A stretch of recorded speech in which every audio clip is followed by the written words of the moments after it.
Hello and welcome to Beyond the Noise, the podcast series from PRWeek. I'm Danny Rogers, Editor-in-Chief of PRWeek, and seeing as it's now officially summer, I think, we've got a special sports-themed episode to bring you, and who better to join us than the person who has led our top 10 sports PRs list for the past 2 years, Henry Chappell, who of course is the founder and longtime CEO of sports marketing agency Pitch. Talking about football is particularly topical this week because although the Premier League season has just ended, today is exactly 1 year to go until the 2026 FIFA World Cup in North America, which is fully expected to be the biggest global sporting event of all time. And of course, we're just a couple of weeks away from the start of the UEFA Women's Euros 2, which begins on the 2nd of July. So there's certainly a lot to talk about from a comms and brand strategies point of view. Indeed, today, the 11th of June, Pitch will be launching an industry-wide report outlining the vast opportunities for both affiliated and non-affiliated brands in the run-up to and during this huge FIFA World Cup. So hello, Henry, and welcome. How are you doing? Hi, Danny. I'm good, thanks for having me on. Not too depressed about Manchester United terrible season? Let's move forward, shall we? I can't talk. So tell me about this new report and what it shows in summary. I think we all thought we know about the World Cup. It's obviously played a huge part in most people's lives over the past 20 or 30 years. But obviously next year's World Cup is really going to take it on to another level. And there's a number of interesting points around it. And so we felt that it was worthy of a bit of a deep dive. So through our Culture Council, which is our sort of think tank of insight that we draw upon from people across the industry, we've compiled a 12,500 word report getting insights from over 30 people across the industry, one way or another, ingeniously entitled The Pitch Report, How to Win at the World Cup. And it's just to look into, first of all, what's different. Then secondly, what to expect. What are going to be some of the news stories, the trends, the narratives around it, and also some thought starters for how brands and businesses, both in the UK but beyond, can find a way to win. So it's aimed at brands who are connected with the World Cup or brands that simply want to take advantage of the cultural effect of a huge American World Cup like this. Exactly. I mean, you have businesses. One of the things we've segmented is different businesses that are involved in and around football. And obviously some businesses are in the game. They're inherent in it, well, obviously from your Nikes and your Adidases and as well through to betting companies or the like. But there's lots of businesses like retailers or pub groups. Business is really driven through the consumer behaviours around major events such as this.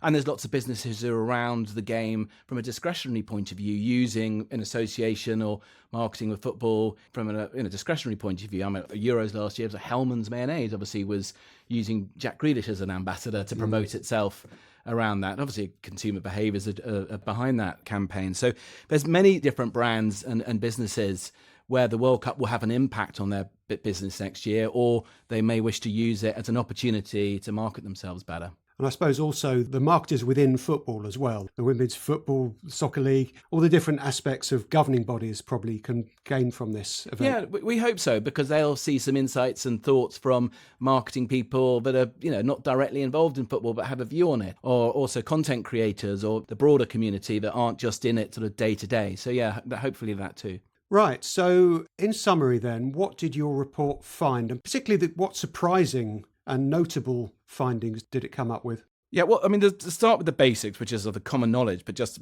people listening might not sort of be aware. Obviously, the last World Cup got a huge amount of airtime in the UK because of all the controversy around. This is Qatar. Qatar, about the awarding of the decision, which was obviously followed because we obviously had a bid at the same time, which we were involved with, and so we all kind of knew a lot about that. It was very widely reported. And obviously, it did ultimately end up being a tremendously successful World Cup with, sort of iconic ending with the great Lionel Messi lifting the trophy, and actually the winter scheduling of it was a success. It was very different. Yeah, not so great for, was it Budweiser, who found they couldn't pour their beer the night before the tournament? Had restrictions, but then they pivoted very well, and then obviously did a great campaign to deliver all of that beer to the nation that won it. And actually they did do pretty. AB InBev were actually managed to score very highly in the end, actually through some really good creative thinking. But it was, yes, there were lots of issues around that. And so obviously we all known for a long time that the World Cup this time round is going to be in North America. And FIFA, and Gianni Infantino, the boss of FIFA, he was elected on the basis that he's going to make the World Cup even bigger. And obviously, the reason behind that is you make it bigger, you could generate more revenues. And on our report, first of all, we're estimating this will be the first time that the World Cup is likely to deliver $10 billion in revenues for FIFA. And the reason behind that, it's probably a 30% increase in revenues, Really? Money coming into FIFA's coffers. The reason for that is because you've got not one, but 3 host nations. It's obviously in the US, but also Canada and Mexico.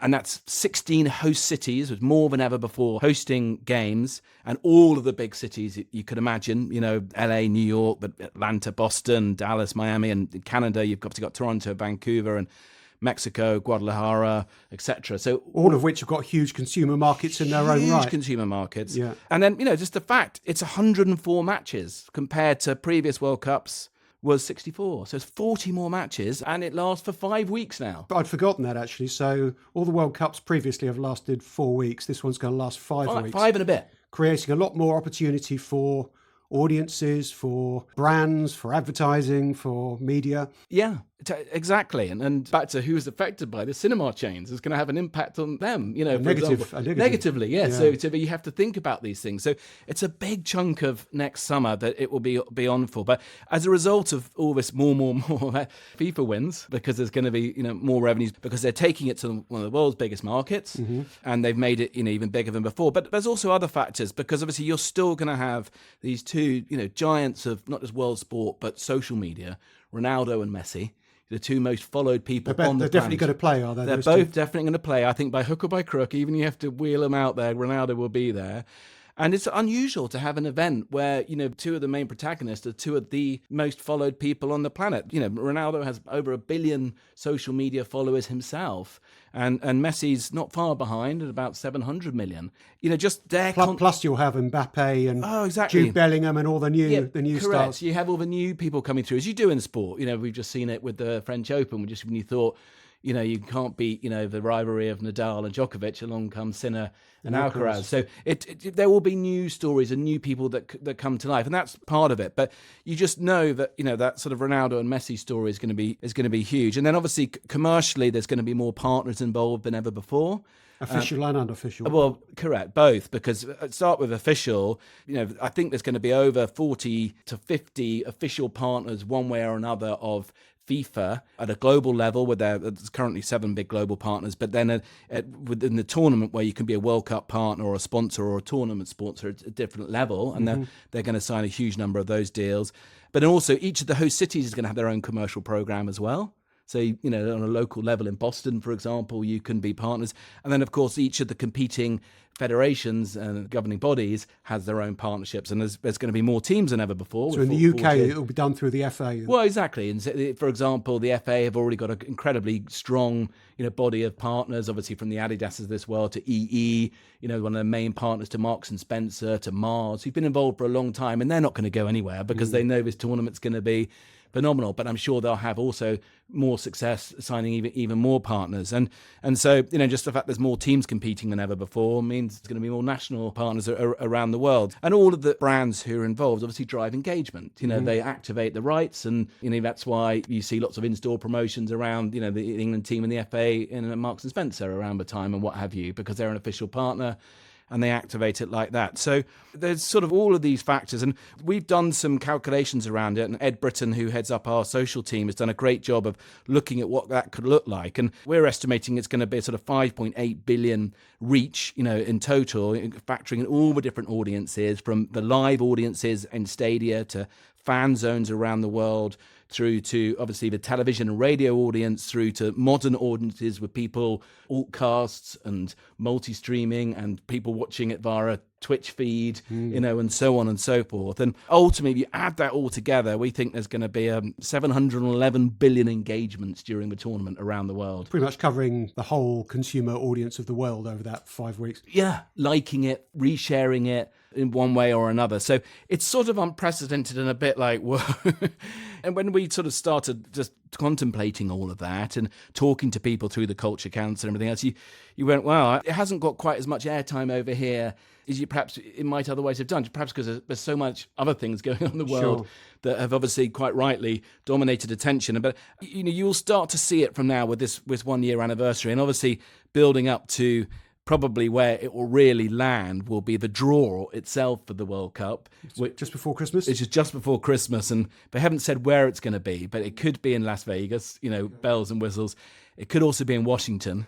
And I wouldn't be surprised if the president himself was probably doing the draw from the Oval Office or something. God help us. Yeah, I mean, who knows? But my point is that, everything's going to be on a scale like we've never seen before. And even through to the, this is a big one of the factors we looked at in the report, actually. And there's quite a lot to dig into, so apologies for jumping around a bit. But the music. And, I think FIFA recognised that music plays a huge part in engagement and bringing the life of tournaments like these to broader audiences, to younger audiences. How does music bring people in? You just need to see how the NFL does it. The Super Bowl is driven by the halftime show. Oh, the halftime shows. Yeah. So will we get halftime shows in matches? Again, you're going to have the biggest halftime show they've ever done because they've enlisted Chris Martin and Coldplay for the final itself, and they're also been involved with the Club World Cup music strategy, which is about to happen now. But I think you'll see a lot more utilisation of music throughout the tournament. And again, we've been lucky enough to talk to Jean-Francois Pathy from Spotify in our report, and he used to be the global marketing officer for FIFA actually before. He's based in San Francisco, so his insights are really interesting around that. And obviously, again, social media platforms, the fusing together of music and how that helps drive engagement with content around a tournament like this, and not just obviously the action on the pitch, but the stuff around it, the celebrations, the fan culture. Well, let's talk a bit about that, because obviously we're talking about it being a sports-themed podcast, but actually the World Cup, as you describe it, is going to be much more than just sport. It is going to be a cultural event. It's going to bring in music. It's going to bring in brands. It's going to bring creators and influencers and celebrities in, isn't it? It is, and that's ultimately why our conclusion is that we're saying this will be the biggest cultural event in the history of mankind because of all of those reasons, because the nature of the market that it's in, for starters, because obviously it's in 3 nations, and obviously the US itself is an incredibly broad melting pot of people from all over the world, the huge diasporas there, and you have those different cultures there. But then the Canadian, the Mexican, and the North American audiences themselves, then you've got all the different competing nations and all the cultures around that. And there's no doubt about it. The fact that it's in a market, it's the first time the World Cup really in modern times has been in a free, open market where you've got content creators, celebrities, social media stars who are there in situ, interacting with what's going on, and they're going to be driving a huge amount of engagement as well. So, and that it isn't just going to be about football. No. Far from it. Everybody from all your foodie, your travel content creators to you name it, I think we'll be interacting with what's going on, because there's going to be so much colour and vibrancy around it with the fan parks, the fan culture building up to get in and around games, and not to mention, of course, of the celebrity side of things that's going to happen. So I get all that. So if you're a brand, the message I'm getting is, if I'm not involved at the moment, I haven't got a strategy for the World Cup next year, I need to get involved. But how do they get involved? And is it differently that they get involved with previous sporting events? You talk a lot about creators and social media and new celebrities. What are the new strategies that brands need to employ, do you think, for this specific type of event? Well, we would say you absolutely should be involved. Of course, that's what we do for a living, isn't it? That's probably should, if it's reaching the world's audience. Yeah, exactly. We think you can't ignore it, and you'd be foolish to ignore it in any capacity. We're not a sponsorship agency, pure play one. So we're saying you don't have to be an official partner, because obviously that comes with lots of opportunities, and it can be fantastic, but it also comes with a significant price tag and an entrance fee, and also it might not be possible. If you're Tesco or Sainsbury's, it's not possible to be the official partner of the FA. It's Marks and Spencer have already got that covered. So how else? Yeah. So yes, of course, traditionally through talent or ambassadors, but it's different today. You can do it via social media programs or through content creators or people doing alt casts. And there's lots of different media ways that I think that brands can get involved. Looking at, for example, to say the Champions League final recently, Paramount themselves did an alt cast with David Beckham and Tom Cruise and Tom Brady. An alt cast, this is. Yeah, which is happening at the same time but it's them watching the game. Okay. So you're watching them watching the game. Okay. And it's it's playing for the second screen audience, or even as we have found again through the report that lots of people's perception is that from a younger audience, the second screen is no longer the second screen; it's the first screen. So drilling down into that, we always used to criticise youngsters that when they were watching television, they were also had their phone in their hand. But now what we're saying is they're primarily watching their phone as the primary screen. Correct. And the secondary screen is the match that's going on in the TV in the corner. Exactly, yeah. And on the basis that they can always watch it on highlights or whatever, whereas if they don't really need to be engrossed and tuned into the whole 90 minutes, they can continue to be on the platform they're on at the moment, on their phone, which might be on something on Twitch or gaming, or it could be watching an altcast or a simulcast or whatever it might be. So that's the opportunity for brands. They say it is an opportunity. Use the second, use the new primary screen rather than the television Correct, screen. Exactly it. There's way more opportunities to market through that you can do clever things around it, which will still have significant audiences. If the traditional route to market, being the official sponsor of ITV's coverage of the World Cup, is not available, for example, or you don't want to have a long-term association with the FA necessarily, you want to do something tactically around this 5 to 6 week period. And presumably it's cheaper as well. It is cheaper, yeah, definitely. It would be cheaper. You just obviously need to think of strategically, is that the right thing to do? And then how do you make the most of that opportunity in and around it? But yeah, it would be cheaper. So you talked about Paramount as an example where they, an alt cast, as you say. What are other examples of brands using creators or social media to attach themselves to a big cultural event without being an official partner? Well, yeah, I mean, lots of brands who did it around the Olympics were official partners, to be fair. I was going to talk about how Samsung... They're stricter, though, aren't they, the Olympics? They tend to be stricter, and it's harder to do it around the Olympics. The IP that the IOC have is definitely more strongly policed. It's harder in football to do that. And so the example I was going to give of what Samsung did around Paris World Cup, where they were ceding their phones to social media content creators in and around the Olympics, but they had the access because as an official partner and what have you. But that is still going to be possible and feasible for non-partners around the tournament and everything else that's going on next year. And what about women? Because, we've been talking about a men's World Cup, and yet possibly the fastest growing sport in the world is women's football at the moment. But of course, you can reach a female audience through the male World Cup as well. Have you thought at all about, more female orientated? Yeah, and actually that was one of the findings in the report, was about the opportunity around the female audience, because it's interesting because the growth of women's football, obviously, is a global phenomenon, and it's obviously been done particularly well here in the UK and across Europe, but it's definitely in the US. Women's football has been very strong in the US for many years, so there's a significant fan base for women's football there. But also, the culture is different in North America in terms of women watching sport. It tends to be much more gender equal there than it does in European markets, which, still to this day, if you watch a men's football match, it's much better than it was, but it's still 80%, men, probably more. Whereas I think in around a major tournaments, that is different. And it's definitely the case when people watching and engaging with the event back home, isn't it? It has a much broader audience. So I think, and again, this has come across from the findings that we've had and people we've spoken to, that opportunity to engage with women through the Men's World Cup, it's going to be one of the benefits of the growth of the women's game. And obviously this summer we've got the Women's Euros in Germany, which I'm sure will be a huge success and, build that audience for women's football even more. And hopefully, then they pass the baton on back to the men's game. So, which is great, because I think if brands can think about how they can reach the broader consumer market, both men and women equally through this, then I think that's how they'll have huge success.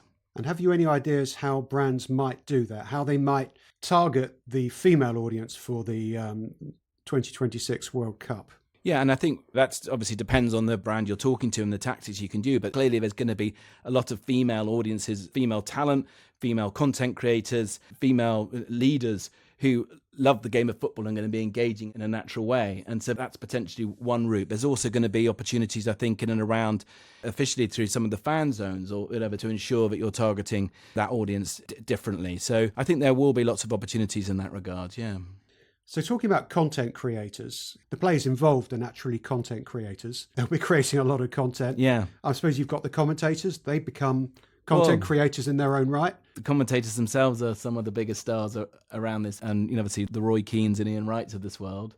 And obviously, Gary Lineker will not be hosting the BBC anymore, but he will still have a presence around the World Cup, I'm sure. Well, that's an example of a commentator who became too much of a content creator, arguably, or content creator of the wrong type. Yeah, but obviously him and Gary Neville are vying for the leading media owner for former footballers. Both of them have got a very successful and growing multimedia, podcast, YouTube businesses. Gary Lineker is behind Goalhanger, which is... The rest is football. The rest is history, the rest is politics, the rest is everything.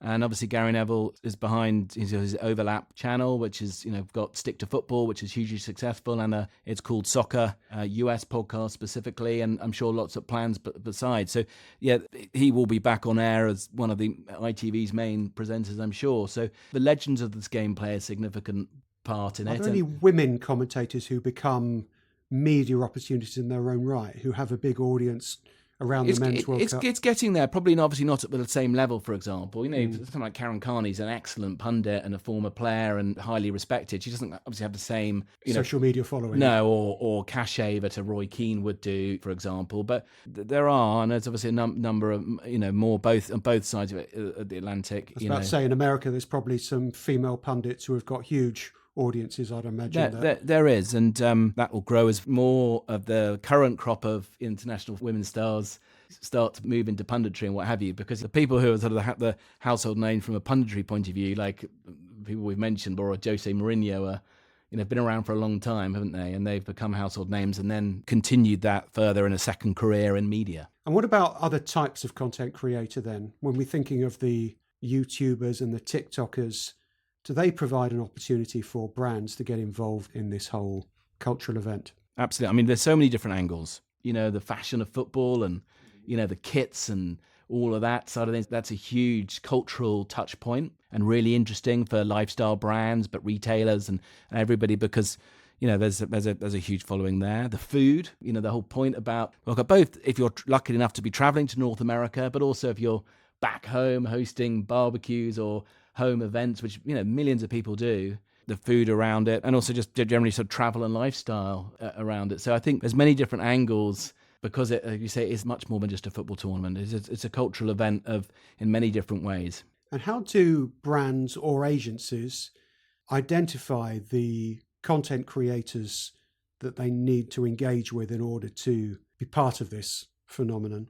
Well, again, we have a particular tool that we used for influencer marketing to match with an audience the brand wants to reach. And so I'm sure different agencies will have different methodologies for doing that. And the way that we do it tends to be a bit more like how traditionally you would generate earned media coverage. It would be via providing access or stories to a journalist, and we would do the same. So sometimes it can help to be an official partner or have opportunities that you can offer those content creators. Other times you might have to create your own ways to engage with them. Otherwise, you just send in just buying some influencer marketing, which is not necessarily the best way to go about it in a meaningful way, in a way that's going to really engage and reach audiences.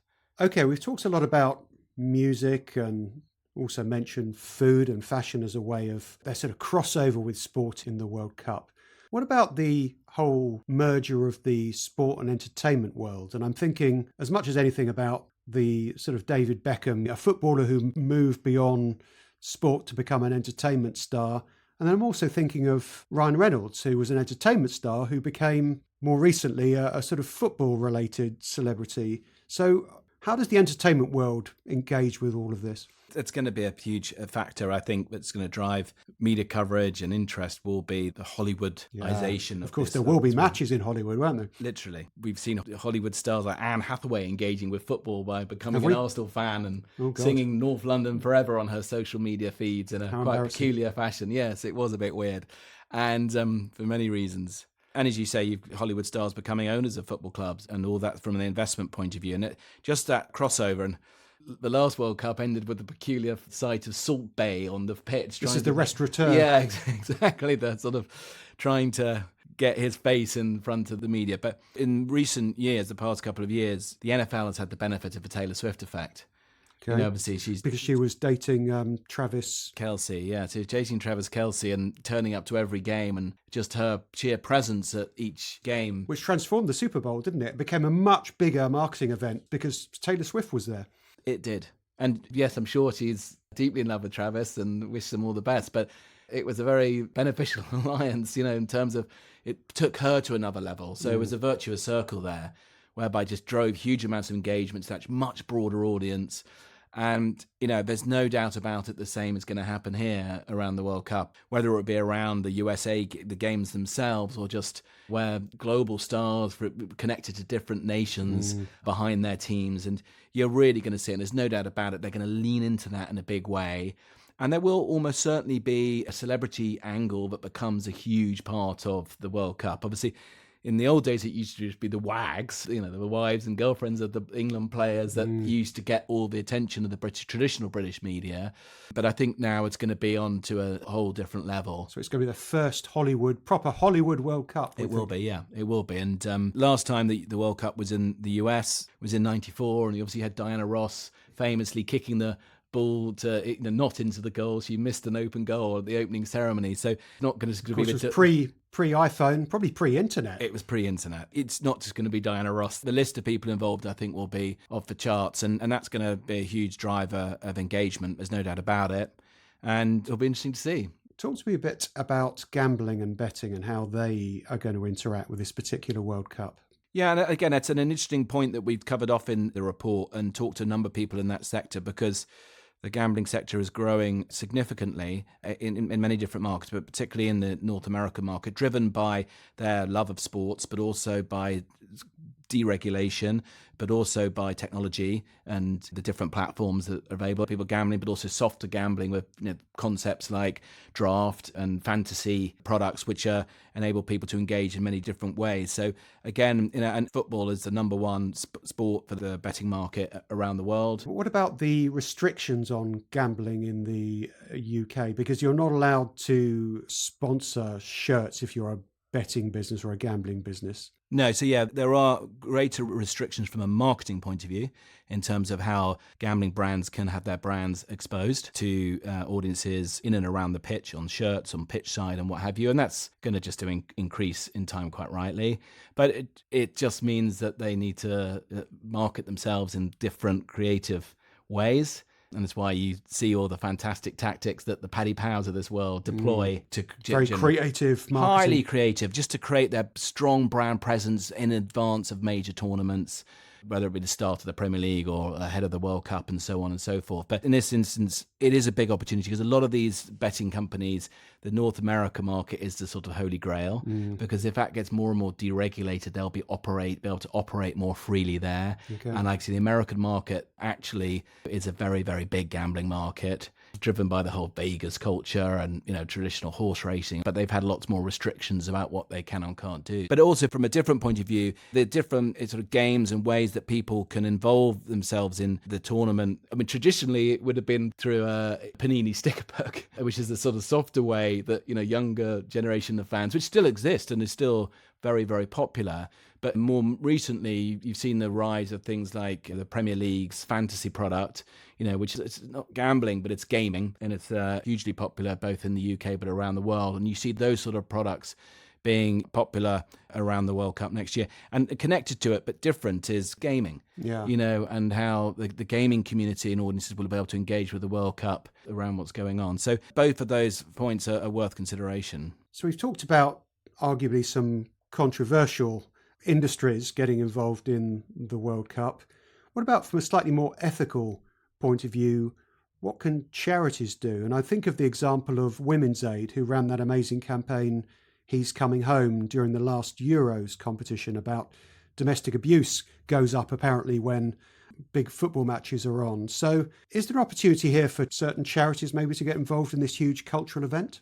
Absolutely. And I think that campaign is a great example of that. They managed to identify a really powerful insight, and one that they then executed with a creative that was really simple but really strong. Yeah. That is coming to life around the World Cup. And therefore, I think for many different people in that sector, in the non-profit sector, there is opportunities here. And perhaps arguably more so than in Qatar, because Qatar had all sorts of ethical issues around it, and it was difficult for charities to get involved in any way in that cultural event.